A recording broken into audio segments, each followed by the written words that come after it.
क्या TikTok use करना safe है? कुछ ही दिनों पहले TikTok crossed 1 billion downloads world wide. इसका मतलब है कि 1/7 of the world population is using TikTok. इस ऐप पर किस टाइप का कंटेंट होता है, वो क्या सोशल मैसेज देता है, वो अच्छा है या नहीं, ये सब बात की बात है। Right now I want to share with you something very dangerous that I discovered about TikTok. You think that I am making sense? इस वीडियो को शेयर जरूर कीजिए, क्योंकि इस वीडियो से किसी ना किसी को हेल्प हो सकती है। आज एक्चुअली मैं बहुत एडवेंचरस फील कर रहा था, तो मैंने टिकटॉक डाउनलोड किया और मुझे एक काफी अजीब चीज रियलाइज हुई। यू सी, जब आप कोई वीडियो रिकॉर्ड करने की कोशिश करते हैं, तब टिकटॉक आपसे आपकी कैमरा की, ऑडियो रिकॉर्ड करने की और SD कार्ड एक्सेस करने की परमिशन मांगता है। ये सारे परमिशंस मांगना बहुत सारे ऐप्स में कॉमन होता है, लेकिन प्रॉब्लम उस चीज की है जिसकी परमिशन टिकटॉक आपसे मांगता नहीं है, लेकिन फिर भी डेटा आपसे चुराता है। That's your location. आप ये खुद चेक कर सकते हैं। सेटिंग्स में जाइए और ऐप परमिशंस में जाकर टिकटॉक को सर्च कीजिए। लोकेशन का कहीं पे मेंशन भी नहीं होगा। लैंग्वेज सिलेक्ट करते वक्त मैंने सिर्फ इंग्लिश सिलेक्ट किया था, फिर भी मेरे फीड में हिंदी वीडियोस है, मराठी वीडियोस भी है। टिकटॉक को कैसे पता चल रहा है कि आप कहां पे? जस्ट एज अ प्रिकॉशन मैंने लोकेशन भी ऑफ कर दिया था। लोकेशन ऑफ करने के बाद गूगल मैप्स भी ठीक से नहीं चल पाता, आरोग्य सेतु ऐप भी नहीं चलता। These important apps also can't work without you giving them the permission. मैं मुंबई में हूं, मुझे मराठी आता है, मुझे हिंदी आता है, ये टिकटॉक को कैसे पता चल रहा है? If you want to cheat your location, there is a very simple trick called a VPN, virtual private network. Okay, so मैं अभी एक VPN यूज कर रहा हूं और मेरा लोकेशन मैंने USA में सेट किया। On YouTube all the ads that I am getting over here are from the US। So मैंने YouTube को ट्रिक कर दिया। एज यू कैन सी मेरा हॉटस्टार नहीं चल रहा है, और मजे की बात यह है कि अगर मैं टिकटॉक पे जाता हूं तो I can see all the same videos. So how is TikTok doing it? I found the answer. TikTok is using the data from your SIM card. जो सारा इंफॉर्मेशन जा रहा है वो मेरे सिम कार्ड से जा रहा है। क्या आपको समझ रहा है कि ये कितना डेंजरस है, कितना सिनिस्टर है? सीधे सिम कार्ड से आपकी रीजनल इंफॉर्मेशन लेना, डोंट यू थिंक एक वीडियो शेयरिंग ऐप के लिए ओवरकिल है, अननेसेसरी है?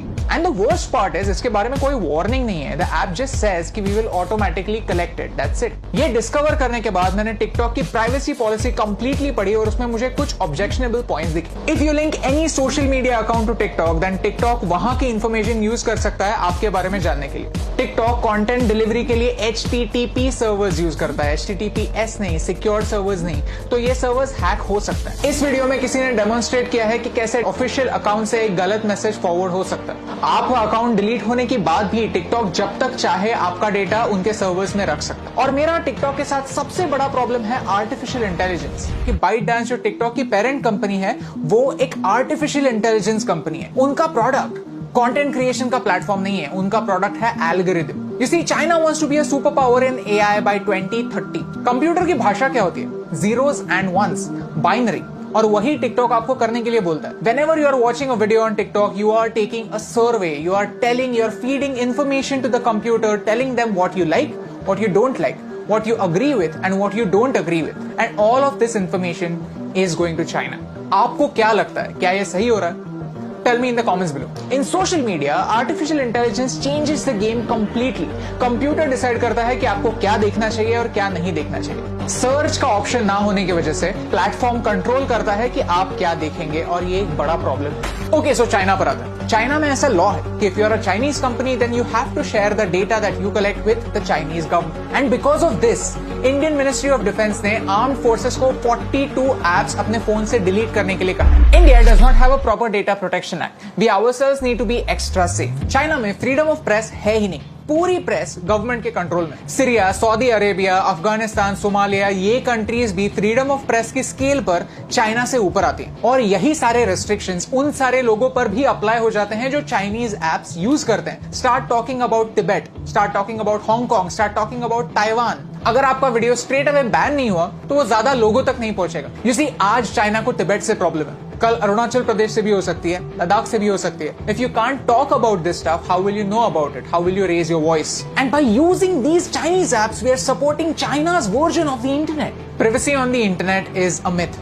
हम जब भी कोई सर्विस फ्री में यूज करते हैं तो हम उनके प्रोडक्ट होते हैं, हमारा डेटा हमारी करेंसी होता है। शुड यू डिलीट टिकटॉक और any other app for that matter, ये बताने वाला मैं कोई नहीं होता। But you can definitely take some precautions. If you have Chinese apps on your phones, then don't use UPI or any net banking apps on the same phone. When creating an account, don't use Google to sign in. Create a new account, use a different password. Cyber theft is real. Keep changing your passwords and keep your emails safe. If you go to haveibeenpawned.com, you can find out whether your personal information has been breached. All I want to say is this is not TikTok versus YouTube. I am giving you TikTok's example because TikTok is popular and you can check it yourself. If you are a TikTok creator, then this concerns you more than me because आपका data ज्यादा share हो रहा है. It's important for you to know कि China के products को सस्ता मत समझिए, चाइना के एप्स को फ्री मत समझिए, because everything comes at a cost. My question is, can you pay the price?